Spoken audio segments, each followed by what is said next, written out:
चलिए आज हम लोग देखेंगे जैन धर्म बौद्ध धर्म से संबंधित जितने भी इंपॉर्टेंट क्वेश्चन है एनसीईआरटी के, चाहे ये कंपटीशन में जितने भी क्वेश्चन पूछे जाते हैं क्लास 12 में, उन क्वेश्चनों का आज हम सार देखेंगे कि किस प्रकार के क्वेश्चन आते हैं। तो सबसे पहले हम लोग देखते हैं कि अष्टांगिक मार्ग की संकल्पना का अंग कौन सा है। तो आप ऑप्शन देखिए, दिव्य वंश की विषय वस्तु, दिव्यावदान की विषय वस्तु, या महापरिनिर्वाण की विषय वस्तु, या धर्म चक्र परिवर्तन की विषय वस्तु। तो इसका जो राइट आंसर है वो धर्म चक्र परिवर्तन की विषय वस्तु है।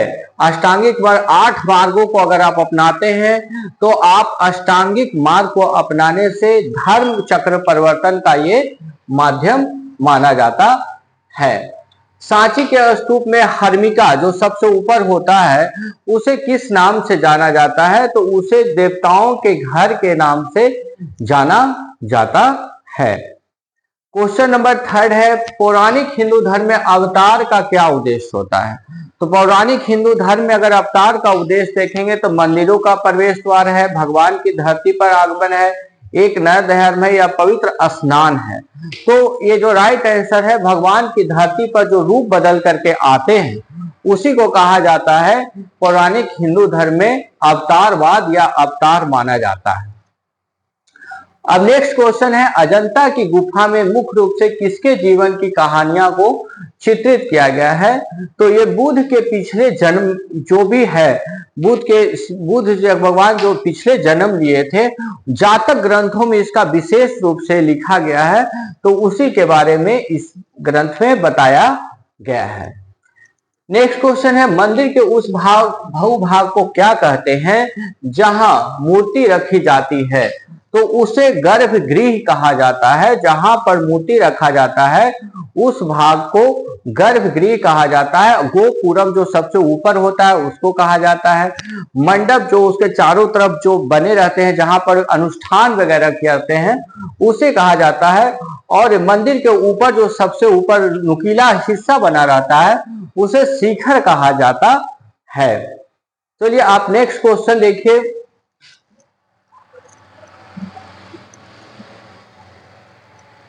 ऋग्वेद का संकलन कब किया गया था? तो ऋग्वेद का जो संकलन है 1500 से 1000 ईसा पूर्व में किया गया था। तो इसका राइट आंसर है 1500 से 1000 ईसा पूर्व। सिद्धार्थ किसके बचपन का नाम हुआ करता था? तो सिद्धार्थ जो है गौतम बुद्ध के बचपन का नाम क्या था? सिद्धार्थ होता है था।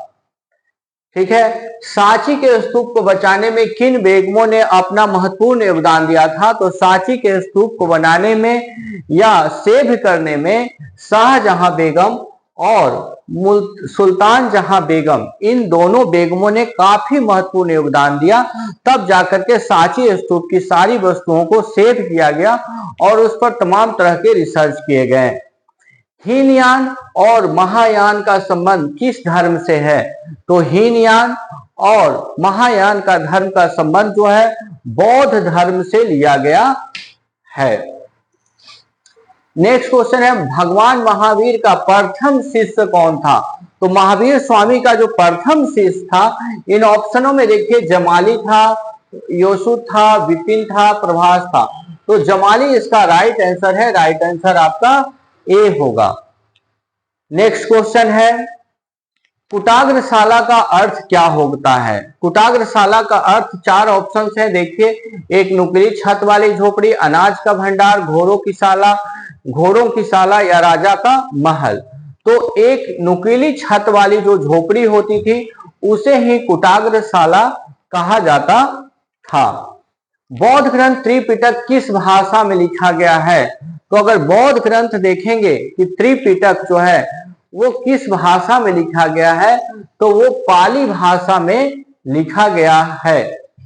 इसमें प्राकृत भी हो सकता है, प्राकृत भाषा में इसे लिखा गया है। तो ये आंसर सही नहीं है, प्राकृत भाषा में इसे लिखा गया है। निर्वाण का अर्थ क्या होता है? तो निर्वाण का अर्थ होता है पुनर्जन्म से मुक्ति, युद्ध में विजय, धन की प्राप्ति या घर त्यागना। ठीक है। तो इसमें जो राइट आंसर जो होगा वह ए होगा, पुनर्जन्म से या अपने मुक्ति करना, घर त्यागना निर्वाण के प्रतीक नहीं होगा। तीर्थंकर शब्द का प्रयोग किसके लिए किया जाता था या तीर्थकार किसका अर्थ क्या होता था? जो मंदिर बनवाता था, जो लोगों को जीवन की नदी के पार ले जाता था, जो युद्ध जीते या जो वेद पढ़ाए। तो इसका राइट आंसर जो होगा, जो लोगों को जीवन जीने की नदी पर के पार ले जाए, वही कौन होते थे? तीर्थंकर। बौद्ध संघ में शामिल होने वाली पहली महिला कौन थी? तो बौद्ध संघ में सबसे पहली महिला जो शामिल होने वाली थी वो गौतम बुद्ध की जो सौतेली माँ थी, प्रजापति महाप्रजापति गौतमी थी, जो सबसे पहले महिला संघ में शामिल हुई थी। और ये कहाँ शामिल हुई थी? तो वैशाली में भगवान महावीर जब उपदेश दिए थे, वहां आनंद के कहने पर इनको शामिल किया गया था। ऋग्वेद में किन देवताओं का किस रूप से उल्लेख मिलता है? तो ऋग्वेद में 3 मुख्य देवताओं का उल्लेख मिलता है और उनमें जो है अग्नि है, इंद्र है और सोम। ये 3 देवताओं का जो उल्लेख है वो सबसे अधिक देखने को मिलता है। अब इसमें सबसे अच्छे प्रश्न है, जैन धर्म के 24वें तीर्थंकर कौन थे? तो जैन धर्म के 24वें तीर्थंकर महावीर स्वामी थे, पार्श्वनाथ थे, गौतम बुद्ध थे या ऋषभदेव थे? तो वर्धमान महावीर जैन धर्म के 24वें तीर्थंकर हुआ करते थे और ऋषभदेव थे जो पहले तीर्थंकर माने जाते हैं।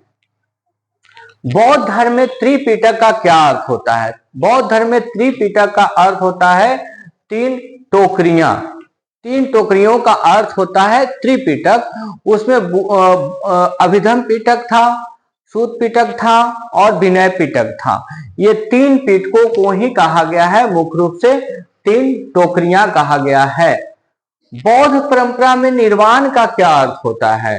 तो निर्वाण का अर्थ होता है युद्ध में विजय, स्वर्ग प्राप्ति, नया जन्म लेना, अहंकार और इच्छाओं का खत्म होना। इनमें से कौन ऑप्शन सही है? तो ऑप्शन नंबर डी, अहंकार और इच्छाओं का खत्म होना ही बौद्ध धर्म में निर्वाण का प्रतीक माना जाता है। कुटरशाला का अर्थ क्या होता है? तो ये पीछे भी देख चुके हैं, नुकीली चैट वाली जो झोपड़ी थी उसी को कहा जाता है। जैन धर्म की मुख्य शिक्षा क्या है?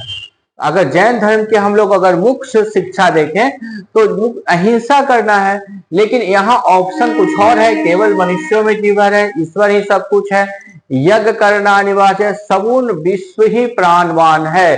तो यही ऑप्शन सही है, डी नंबर, संपूर्ण विश्व जो है प्राणवान है। जीववाद का उसने संकल्पना दिया था। सांची के मुख्य स्तूप का निर्माण किसने करवाया था? तो सांची के मुख्य स्तूप का निर्माण जो है सम्राट अशोक ने करवाया था। स्तूप के चारों ओर बने हुए अलंकृत दरवाजों को क्या कहा जाता था? आप स्तूप देखेंगे और उसके चारों ओर जो बने रहते हैं उसको क्या कहा जाता था? तो उसे तोरण कहा जाता था। जो प्रवेश द्वार होते थे, जो दरवाजे होते थे, उन्हें तोरण के रूप में जाना जाता था। सांची स्तूप को यूनेस्को के विश्व धरोहर स्थल कब घोषित किया गया था? तो 1989 में इसे विश्व धरोहर स्थल में भारत में शामिल किया गया था। सांची स्तूप के तोरणों दरवाजों पर किन कथाओं का चित्रण किया गया है? जब उसके दरवाजे पर जाएंगे तो बहुत सारे चित्रात्मक अभिलेख मिले हैं। वो क्या हमें बताते हैं? तो वो हमें जातक कथाएं बताते हैं कि बुद्ध धर्म से संबंधित जितनी भी कथाएं हैं उसको वहां पर चित्र के माध्यम से दर्शाया गया है। स्तूप के सबसे ऊपर भाग बने रेलिंग को क्या कहते हैं? सबसे ऊपर जो रेलिंग बने होते हैं उसे हम लोग हर्मिका कहते हैं। नेक्स्ट क्वेश्चन है, सांची स्तूप की खोज 1818 में किसने किया था? तो इसमें अलेक्जेंडर है, जॉन मार्शल है, जेम्स प्रिंसप है, जनरल टेलर है। तो राइट आंसर बी होगा, जनरल टेलर ने इसकी खोज की थी। भारत की किस करेंसी नोट पर सांची स्तूप का चित्र का निर्माण हुआ है? तो 200 रुपया का नोट जो है उस पर आपको सांची का स्तूप का फोटो देखने को मिलेगा।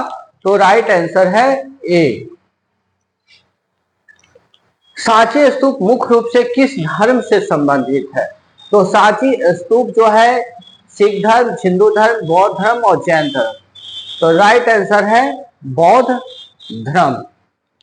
सांची में कुल कितने मुख्य स्तूप पाए गए हैं? तो सांची में अगर देखेंगे तो मुख्य रूप से 3 स्तूप पाए गए हैं।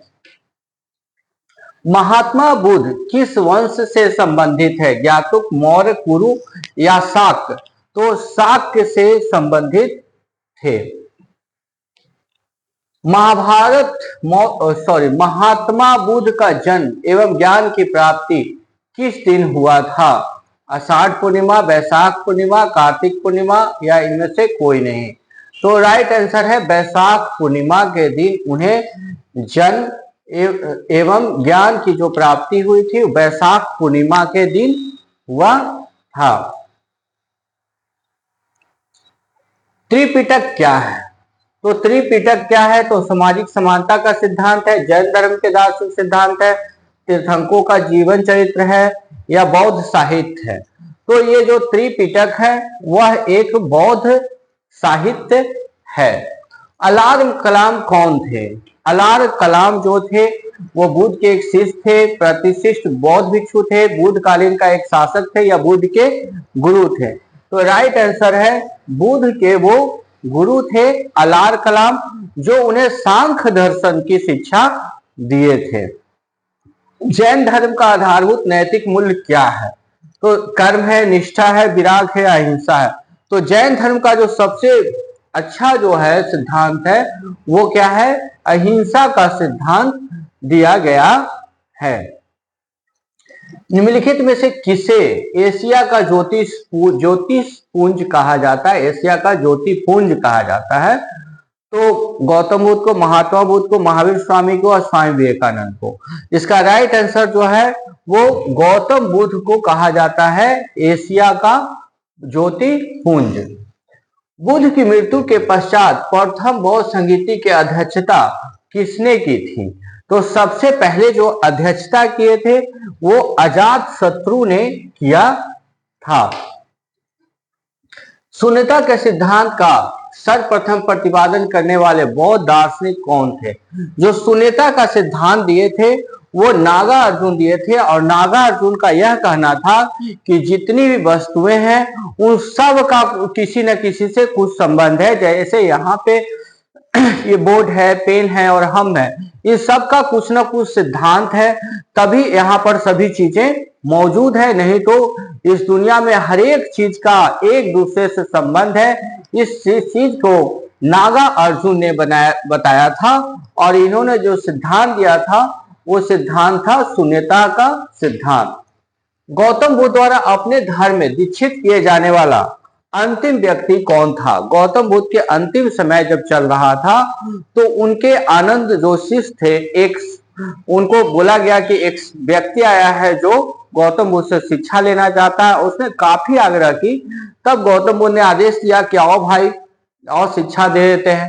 तो सुबोध नाम का जो व्यक्ति है ये गौतम बुद्ध से अंतिम समय में शिक्षा लिया, और गौतम बुद्ध की मृत्यु के पहले वो रातों रात इतना ज्यादा शिक्षा ग्रहण कर लिया कि रातों रात उसे निर्वाण की प्राप्ति या मोक्ष की प्राप्ति हो गई थी। नेक्स्ट क्वेश्चन है, निम्नलिखित में से कौन एक अशोक का अभिलेख इस परंपरा की पुष्टि करता है कि गौतम बुद्ध का जन्म लुम्बिनी में हुआ था? आखिर कैसे यह पता चलेगा कि गौतम बुद्ध का जन्म कहाँ हुआ था? तो ये सबसे पहले जो है वसाड़ स्तंभलेख, निगाली स्तंभलेख, रामपुरवा स्तंभलेख या रूमनी देई स्तंभलेख। तो राइट आंसर है रूमनी देई अभिलेख में यह स्पष्ट है कि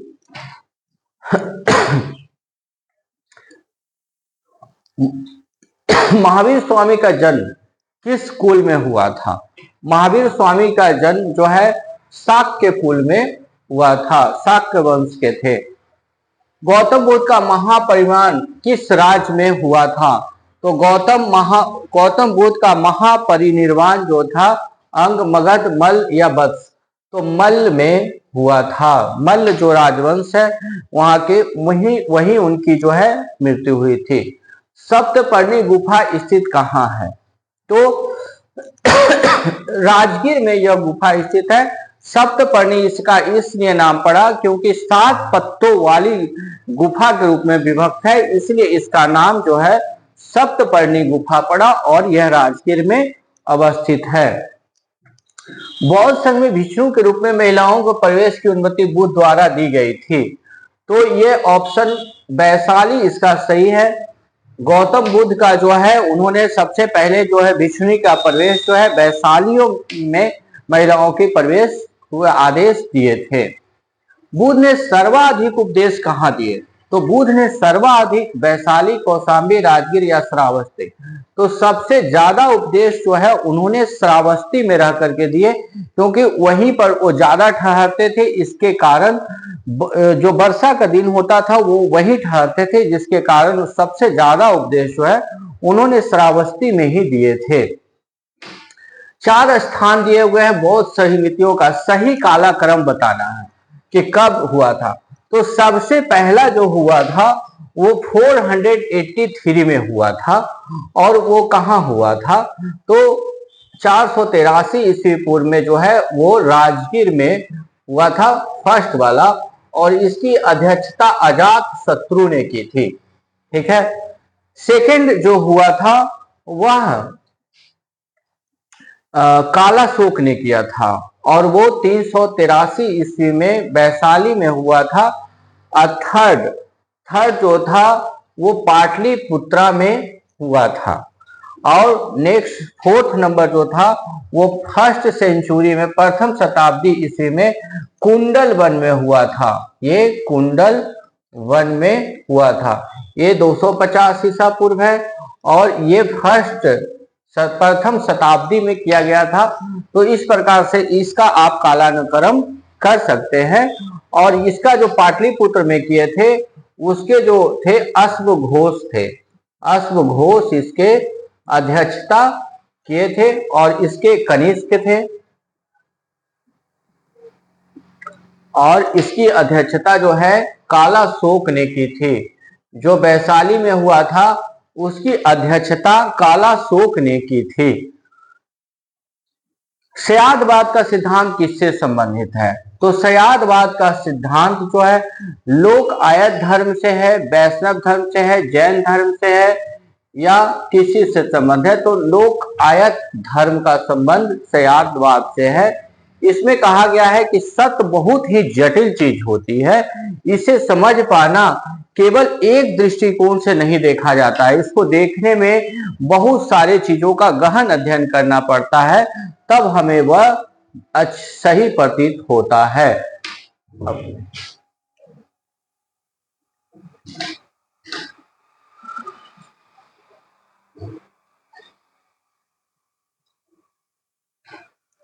बुद्ध की खड़ी प्रतिमा का निर्माण किस काल में बनवाई गई थी?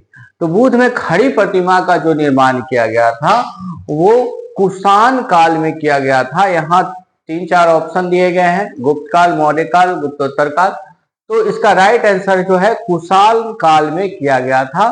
और उनकी बैठी जो मूर्ति है वो गंधार कला में किया गया था। ठीक है। ये 2 प्रकार की उनकी मूर्तियां देखने को मिलती है। जो खड़ी मूर्ति है वो यह बताती है कि जीवन में हमेशा कर्म करते रहिए, और जो बैठी मूर्ति है वह यह बताती है कि जीवन में सब कुछ पाया जा सकता है। कैसे? तो तपस्या करके ज्ञान पाया जा सकता है। ये 2 चीज बताए हैं कि जीवन में अगर सफलता पानी हो तो एक खड़ी मूर्ति का यह घोतक है कि जीवन भर कर्म करते रहें, जीवन भर चलते रहें। और दूसरी बैठी हुई मूर्ति यह बताती है कि जीवन भर आप बैठिए, तपस्या कीजिए, अपने ज्ञान को पाइए, तब जाकर के आपको निर्वाण की प्राप्ति संभव है। बौद्ध धर्म तथा जैन धर्म दोनों ही किस चीज में विश्वास करते थे? तो बौद्ध धर्म और जैन धर्म दोनों ही कर्म तथा पुनर्जन्म में विश्वास किया करते थे। तीर्थंकर शब्द किससे से संबंधित था? बौद्ध धर्म से, जैन धर्म से, ईसाई धर्म से या हिंदू धर्म से? तो तीर्थंकर जो था जैन धर्म से संबंधित वर्ड है। सरबन बेलगोला में गौतमेश्वर की विशाल प्रतिमा किसने स्थापित करवाई थी? तो चामुंडा राय ने जो है इस विशाल प्रतिमा की स्थापना की थी, जो एक ही पत्थर को काट करके बारीकी से बनाया गया है। इसीलिए ये पत्थर, ये मूर्ति आज भी टिकी हुई है और बहुत साल तक आगे भी टिकी रहने की संभावना है। सर एडविन अर्नोल्ड की पुस्तक लाइट ऑफ द एशिया किस पर आधारित है? दिव्यावदान पर, सूत पिटक पर, ललित विस्तार पर, अभिधम पिटक पर। तो राइट आंसर जो होगा ललिता विस्तार पर यह आधारित है। अब देखिए, इसको आपको सम्मिलित करना है कि एक दूसरे से लकुलिस जो थे, लकुलिस किस धर्म से संबंधित थे या किस धर्म को, किस बात को मानते थे, उन्होंने कौन सा सिद्धांत दिया था? तो लकुलिस ने जो थे पाशुपत धर्म दिया था। तो ए का थर्ड नंबर हो गया। नागा अर्जुन, नागा अर्जुन ने कौन सा सिद्धांत दिया था? तो शून्यवाद का सिद्धांत दिया था। तो 2 नंबर। ठीक है। भद्रबाहु, भद्रबाहु जो थे वो जैन धर्म से संबंधित थे और गोसाल जो थे आजीवक संप्रदाय से थे। तो ऑप्शन नंबर 4 जो है यहां पर सही है। निम्नलिखित में से किस बौद्ध ग्रंथों में 16 महाजनपदों का उल्लेख किया गया है? तो 16 महाजनपदों का उल्लेख हमें किस अति से पता चलता है? एक अंगुत्तर निकाय है, वहीं से हमें यह पता चलता है कि पहले के समय में, प्राचीन काल के समय में 16 महाजनपद हुआ करते थे।